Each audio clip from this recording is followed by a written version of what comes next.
Bismillahirrahmanirrahim.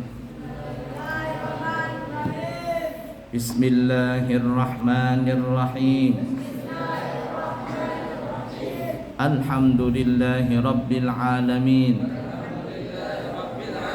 Allahumma fasalli wa sallim ala sayyidina Muhammadin wa ala ali Sayyidina Muhammadin.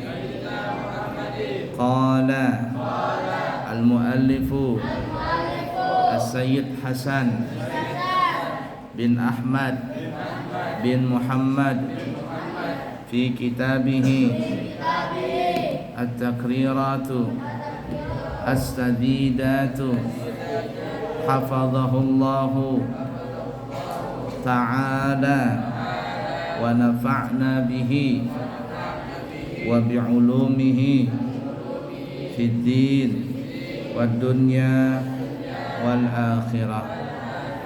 Amin. Kita sudah membahas kemarin rukun-rukun wudu. Sekarang kita masuk bab baru, syarat-syarat wudu. Jadi kalau kamu berwudu nih ya, berwudu, kalau mau sah maka harus penuhi syarat ini. Kalau syarat ini tidak terpenuhi, maka wudumu tidak sah. Kalau wudumu tidak sah, berarti apa yang terjadi? Salat juga tidak sah.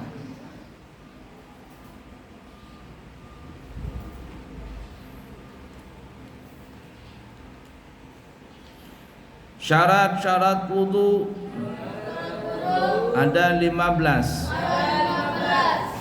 yaitu 1. Islam. Maka tidak sah wudunya orang kafir, karena sesungguhnya wudu adalah ibadah yang membutuhkan niat. Sedangkan orang kafir bukan ahli niat. Nah itu. Jadi orang yang mau berwudu, syarat pertama supaya wudunya itu sah, Islam. Kalau bukan Islam, yakni kafir, maka tidak sah wudunya. Kenapa? Karena wudu itu adalah ibadah, dan ibadah itu memerlukan niat. Sedangkan orang yang kafir tidak ada hak di dalam berniat.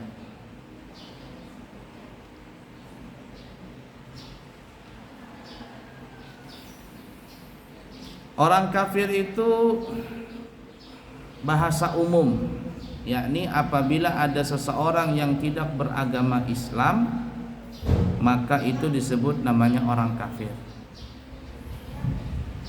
Oleh karena itu, masuk dari orang yang kafir ini adalah 1, orang yang beragama Yahudi. 2, orang yang beragama Nasrani. Disebutkan dalam Al-Quran, innal ladzina kafaru min ahlil kitabi wal musyrikina. Sesungguhnya orang-orang kafir dari kalangan Yahudi dan kalangan Nasrani ini, dan juga orang musyrik.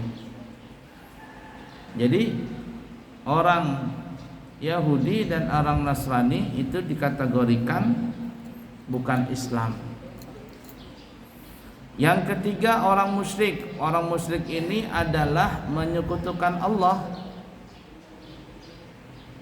yang disebut namanya syirik jali. La ilaha illallah.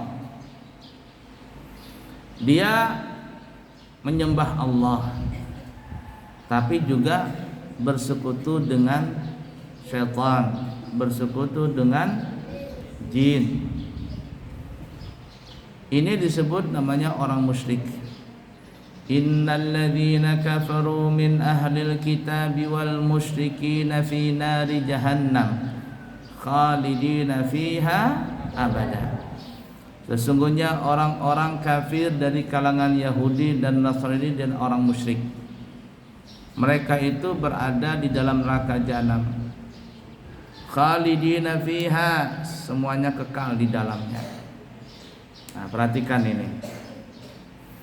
Jadi masuk kategori orang yang kafir tadi, satu orang Yahudi, orang Nasrani, orang musyrik. Dulu zaman jahiliyah, orang-orang kafir Quraisy itu disebut namanya kaum musyrikin. Kaum musyrikin ahlu Mekah. Kalau mereka ditanya, siapakah Tuhan kalian? Kalau ditanya nih, siapakah Tuhan kalian? Mereka menjawab, Tuhan kami adalah Allah, katanya. Lalu ditanya lagi, kenapa kalian menyembah berhala? Kenapa kalian menyembah berhala? Katanya Tuhan kalian Allah, tapi kenapa nyembah berhala?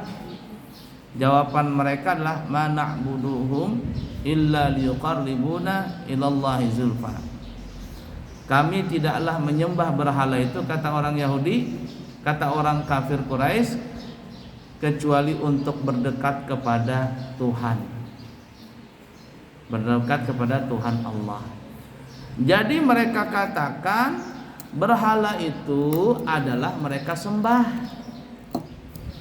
Ma na'buduhum illa liqarribuna ilallahi zulfa. Mereka itu mengatakan menyembah berhala. Makanya disebut namanya orang musyrik. Nah, ini orang musyrik. Nyembah pohon, nyembah kuburan, nyembah apa lagi? Matahari. Itu nanti matahari khusus tentang agamanya. Nah, ya. Kemudian apalagi masuk kategori orang kafir, yaitu Majusi. Majusi ini siapa? Penyembah api. Penyelewengan agama pertama kali dan paling tua itu adalah Majusi. Agama yang nyeleweng dari agama benar itu agama Majusi. Di mana itu ambilannya? Dikatakan setelah Qabil membunuh Habil. Qabil nih membunuh Habil. Maka Qabil ini badannya menjadi hitam. Kurang lebih ada setahun Qabil menggendong Habil ke sana kemari karena enggak mengerti bagaimana cara menghilangkan jejak pembunuhan ini. Setahun nih. Bahkan dikatakan Qabil itu dikutuk sampai dia berjalan bukan lagi pakai kaki tapi pakai lutut. Ya, lutut. Jadi kayak monyet begitu. Ya, lutut pakai tangan. Merangkak dia jalan sambil membawa mayatnya Habil. Nah, setelah itu setahun kembali dia kepada Nabi Adam. Nabi Adam, jadi sebelum setahun itu baru Allah utus burung gagak yang berkelahi. Burung apa? Gagak. Makanya kalau ada orang mimpi burung gagak itu berarti dia sedang dalam kejahatan atau dia sedang diganggu orang jahat. Ya, kalau ada nih orang mimpi burung gagak, mimpi babi, mimpi tikus, mimpi ular, binatang-binatang yang dikutuk nih, yang disuruh untuk dibunuh, itu antara dua, apakah dia sedang menjadi orang jahat atau dia sedang diganggu orang jahat. Paham gak? Nah, biasanya kalau orang mimpi burung gagak itu dia sedang dalam kejahatan, atau mungkin yang jelas adalah dia sedang diganggu orang jahat. Jadi disantet kah? Ada orang yang mengganggu dia dan keluarga dia. Orang mimpi ular, ya, sedang ada yang mengganggu dia.